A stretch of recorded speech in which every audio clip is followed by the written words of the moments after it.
Bonjour, merci d'être avec moi pour cette première vidéo sur la formation de référencement naturel, qu'on appelle aussi parfois le SEO. Alors aujourd'hui, c'est la première vidéo, donc mon rôle c'est vraiment de vous motiver à poursuivre, suite à cette première vidéo, la formation. Donc je vais me présenter, je vais faire une introduction très générale de ce qu'est le référencement naturel, de tout ce que je pourrais vous apprendre à travers cette formation. Et suite à ça, j'espère que vous serez partant pour en apprendre davantage. Donc tout d'abord me concernant, donc je suis Mickaël Delaunay. Je travaille dans une société qui est la mienne, dans laquelle je suis en fait seul à travailler. La société s'appelle CarbuWeb Media.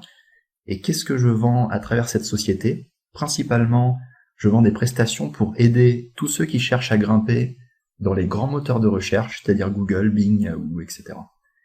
Voilà. Donc je fais aussi bien des audits que de la mise en place de stratégies de référencement, ce qu'on appelle de la construction de notoriété, du netlinking, etc. Voilà. J'ai quelques références intéressantes sur cette slide. Alors les deux plus intéressantes, enfin disons la plus intéressante et peut-être finalement celle que j'ai mise en dernier, qui est le profil codeur, sur lequel il y a certaines personnes pour qui j'ai travaillé qui ont laissé des évaluations. Donc ils sont dans l'ensemble plutôt pas mal, même très positives. Donc voilà, ça vous permettra d'avoir de vraiment être rassuré sur le fait que je vous dis pas de bêtises, ou le moins possible. Voilà. Ensuite sur LinkedIn, vous pourrez voir mon parcours. Bon, ça fait déjà plusieurs années que j'aide les gens à grimper, notamment dans Google. Alors, le référencement naturel, qu'est-ce que c'est? Donc, bon, si vous suivez cette formation, vous le savez peut-être déjà. C'est surtout, et c'est vraiment le message que je veux faire passer à travers cette slide, un travail d'optimisation. Voilà, c'est pas de la bidouille, c'est optimiser son site pour objectif être mieux positionné. Donc dans les moteurs de recherche comme Google, Bing, Yahoo, il y a ensuite une multitude de moteurs beaucoup moins connus. Voilà. L'optimisation, on la comprend mieux dans la dénomination anglaise en fait du référencement naturel, c'est-à-dire dans le terme SEO, qui est un équivalent, qui veut dire Search Engine Optimization. C'est un travail qui s'effectue aussi bien à l'intérieur de son site qu'à l'extérieur. Pourquoi? Parce que Google, savoir ce qui se passe à l'intérieur de son site, c'est bien, ça lui convient, ça lui permet de bien assimiler comment est construit votre site, s'il est pertinent, mais ça lui suffit pas. Ce qu'il cherche à avoir, c'est des données vraiment objectives, et ces données objectives, il va les trouver à l'extérieur de votre site. Donc fatalement, une personne bien référencée dans Google, bien positionnée, c'est une personne qui, à l'extérieur de son site, aura construit une certaine notoriété, une certaine popularité. Voilà, aura fait parler de lui. Donc en ce sens, on peut dire, il faut vraiment pas se limiter faut pas se dire que le référencement, c'est un travail d'optimisation technique, c'est aussi, et parfois surtout, un travail de communication. Voilà. Alors, c'est pas du référencement payant. Qu'est-ce que le référencement payant? Alors, référencement payant. Même le référencement naturel, évidemment, sera pas gratuit. Pour grimper dans Google, vous allez, soit devoir passer du temps, soit payer quelqu'un pour que lui passe du temps à vous faire grimper. Seulement, ce qu'on appelle référencement payant, c'est le fait de donner de l'argent directement à Google. Donc en utilisant le service de Google qui s'appelle Google AdWords, c'est les encadrés rouges. La Fnac donne directement de l'argent à Google et remonte dans les résultats. Donc en plein écran que je vous montre. Donc là j'ai quelque chose qui bloque les publicités, qui justement dans Google ne me permet d'afficher que les résultats naturels, c'est-à-dire les gens qui n'ont pas payé. Si je désactive ce qui me sert de bloqueur de publicité et que je rafraîchis ma page, hop, j'ai en plus tous ceux qui ont payé Google. Donc la Fnac a payé Google, ce qui fait que, hop, elle n'a pas à s'embêter, elle apparaît directement ici. Ces Google AdWords peuvent être en haut, à droite, parfois même en bas. Ce qu'il faut retenir, c'est que on va pas s'attarder là-dessus. Nous, ce qui nous intéresse, c'est vraiment le référencement naturel, c'est-à-dire ce qui démarre à partir de l'encadré vert. Donc on paye pas directement Google pour être là. Alors sur l'optimisation de son site, pourquoi il y a vraiment un intérêt à optimiser son site pour être mieux placé dans Google. Alors, principalement parce que si vous prenez n'importe quel internaute, presque 100% des internautes, leur point de départ sur Internet, c'est un moteur de recherche. Donc voilà, pour 91% d'entre eux, c'est même Google. Ça veut dire que pour arriver, quel que soit le site, sur ce site-là, l'internaute a deux solutions. Soit il connaît d'emblée l'URL, ça veut dire je sais que l'URL de Darty, par exemple, c'est darty.com, donc dans mon navigateur je tape directement darty.com, soit je le sais pas, donc dans ce cas-là j'utilise Google pour m'aider à chercher ce que je cherche, voilà. Donc que ce soit Google, Bing, Yahoo, voilà. Si je cherche une cafetière, à moins que je connaisse d'emblée le nom d'un site sur lequel je suis persuadé, sûr et certain de vouloir acheter, non, je passe par un moteur de recherche. Pourquoi optimiser son site? Parce que même si vous êtes déjà dans Google et que vous avez le sentiment d'être pas trop mal positionné, plus vous êtes haut, plus vous allez récupérer de clics. Donc il y a toujours une manière en fait d'améliorer son positionnement, de chercher à optimiser. Voilà. D'ailleurs, il y avait une étude, celle que je cite dans la slide de juillet 2014. Vous prenez 100 internautes, il y en a plus de la moitié qui vont s'arrêter sur les 3 premiers résultats, voilà, qui vont pas aller voir ailleurs. Donc c'est toujours intéressant de chercher à être de plus en plus haut parce qu'on récupère de plus en plus de clics. Et bien évidemment, c'est peut-être même finalement la raison principale, c'est qu'en optimisant votre site pour être plus visible dans Google, fatalement vous allez acquérir de nouvelles parts de marché, de nouveaux clients, donc plus d'argent. Et ceci étant dit, ces points précédents, bon, c'est des avantages. Le gros inconvénient qu'il faut vraiment sans cesse garder à l'esprit, et même moi qui pourtant fais ça à longueur de journée, je le garde à l'esprit et j'essaye vraiment de faire passer ce message-là aux clients pour lesquels je travaille, c'est que le référencement comporte un aléa important, et je dirais même extrêmement important. C'est-à-dire que si vous mettez tous vos œufs dans le même panier, si la stratégie de votre site web, c'est être bien positionné dans Google pour faire de l'argent, vous n'êtes pas à l'abri qu'un jour, il y ait des changements tellement drastiques, que ce soit au niveau de Google ou au niveau de la concurrence, qui fassent que votre positionnement soit vraiment de manière plus ou moins brutale modifié. Donc vraiment, gardez ça à l'esprit. Pour moi, ce que je conseille aux personnes pour lesquelles je travaille, c'est d'optimiser leur site pour que le référencement naturel, ça soit une des manières de récupérer du trafic, mais il ne faut pas que ça soit la seule manière. Voilà. L'aléa est très important, c'est pas une science exacte, dans le sens où Google a jamais précisé aux propriétaires de sites ou aux référenceurs ce qu'il faut faire de manière très précise. Il y a des suggestions, des recommandations de Google, mais l'algorithme n'a jamais été dévoilé texto. Voilà. La science est pas exacte. Alors comment je vais essayer de vous présenter tout ça le plus clairement possible. Alors en fait, le plus clairement possible, ça sera le plus logiquement. Pour moi, il y a trois choses en fait qui vont faire que vous serez devant ou derrière la concurrence. Numéro 1, les aspects techniques. Ça veut dire que si techniquement votre site a certains défauts, ça peut être vraiment bloquant. Ça veut dire par exemple, si Google n'est pas capable de lire ce qui se passe sur votre site, d'emblée, vous ne pourrez pas être bien positionné parce que Google arrivera même pas à comprendre ce qui se passe sur vos pages. Voilà. Numéro 1, les aspects techniques. Numéro 2, l'intérêt et la légitimité. Si vous avez un site techniquement parfait mais qu'il est totalement inintéressant, vous n'aurez aucune chance, vraiment, d'être bien positionné.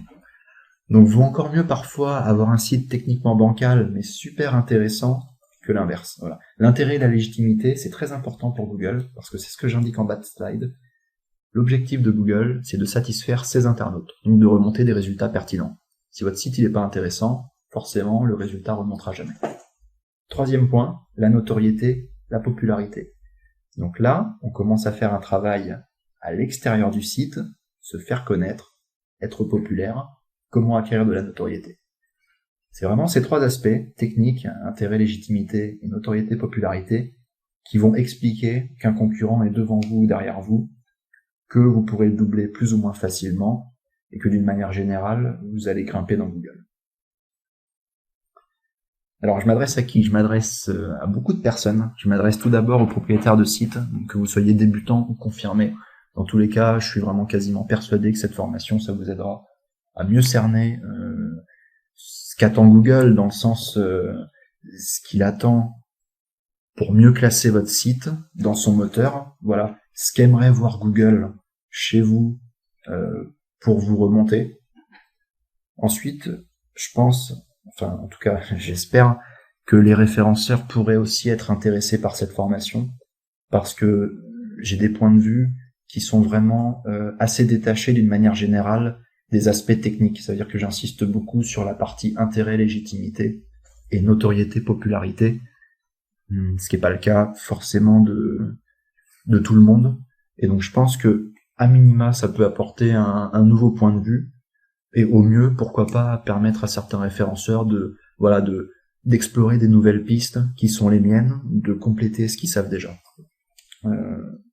Et ensuite, ça peut être vraiment très intéressant pour, si vous envisagez prochainement de faire appel à un référenceur, si vous êtes en charge de la communication d'un site internet, que ce soit un gros site ou un petit site, ce qu'il faut que vous évitiez, c'est vraiment certains pièges du référencement. Alors, qu'est-ce que c'est qu'un piège en matière de référencement ? C'est le fait, par exemple, de faire appel à un prestataire externe et de se rendre compte que plusieurs mois après, le travail était totalement contre-productif, parce que votre site, bon, il a peut-être stagné, mais voire même il a chuté, de manière plus ou moins brutale. Alors qu'est-ce qui a pu se passer ? C'est que vous n'étiez pas au courant, mais Google a défini certaines règles, ça s'appelle des consignes aux propriétaires de sites. Ces règles-là, vous les connaissiez pas. Le référenceur qui a travaillé pour vous, il a respecté aucune de ces règles, ou disons pas toutes ces règles.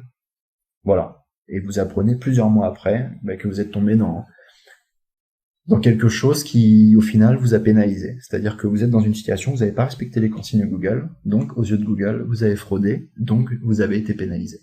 Donc, c'est vraiment important d'avoir quelques petites notions de référencement et de savoir ce qui se cache quand un référenceur vous dit « je vais optimiser votre site ». Voilà.